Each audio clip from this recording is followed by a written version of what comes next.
Cet homme, cet artiste, Albert Namatjira, est l'un des plus célèbres peintres australiens, aborigène et membre du peuple indigène de l'Ouest.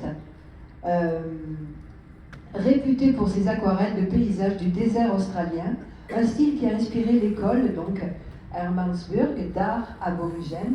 Ces tableaux sont le produit de sa vie et de ses expériences.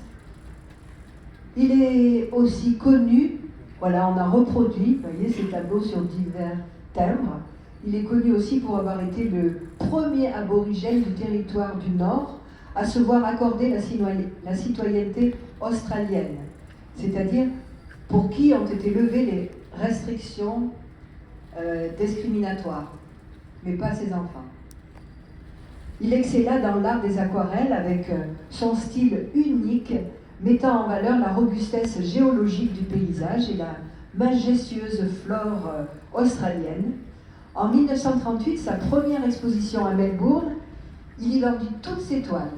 Ensuite, il a continué avec Sydney, avec Adélaïde, et sa popularité augmenta toujours. Il fut acclamé par la critique et il a toujours été heureux de revenir sur ses terres.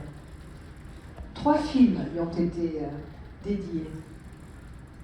Et vous voyez ce fameux centre rouge, cette fameuse pierre extraordinaire qui est au centre même de l'Australie, dont des exemples d'art rupestre peuvent être trouvés au parc national d'Uluru. C'est ce lieu, là, dans le territoire du Nord, classé comme patrimoine culturel sur la liste de l'UNESCO. Les styles et les techniques différaient d'une tribu à l'autre. Pour les aborigènes, la peinture est un art collectif. Souvent, donc, chaque œuvre appartient donc à la communauté et non à un peintre seul. Les toiles ne sont pas signées. L'artiste appose sa main derrière la toile. Quelquefois, ils signent même avec leurs pieds. Ils mettent un peu de peinture sur le bout de leurs orteils. Donc, vous voyez, ça c'est l'art du pointillisme. Le mouvement artistique moderne est né en 1971 dans la communauté aborigène, dans le centre du pays. L'initiative de peindre sur toile est suscitée par un professeur. Le thème central de la culture des aborigènes est le rêve. Le temps du rêve explique les origines du monde, de l'Australie et de ses habitants. Toute une mythologie autour de la terre, de la mer et du ciel, tout ce qui a créé la vie. Et donc la terre elle-même est sacrée pour les peuples indigènes. Et le succès de ces représentations du temps du rêve fut tel que les aborigènes décidèrent de se réunir en coopérative pour vendre leurs œuvres.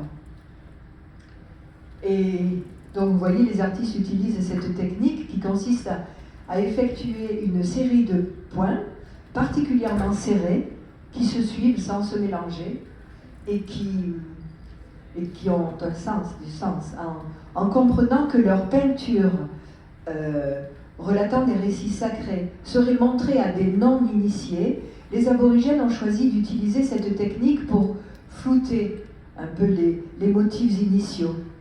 Donc c'est une manière de conserver le caractère secret et sacré de leur œuvre en ne montrant que la part profane, qui sublime les espaces vides et la portée esthétique. Vous voyez les pieds là.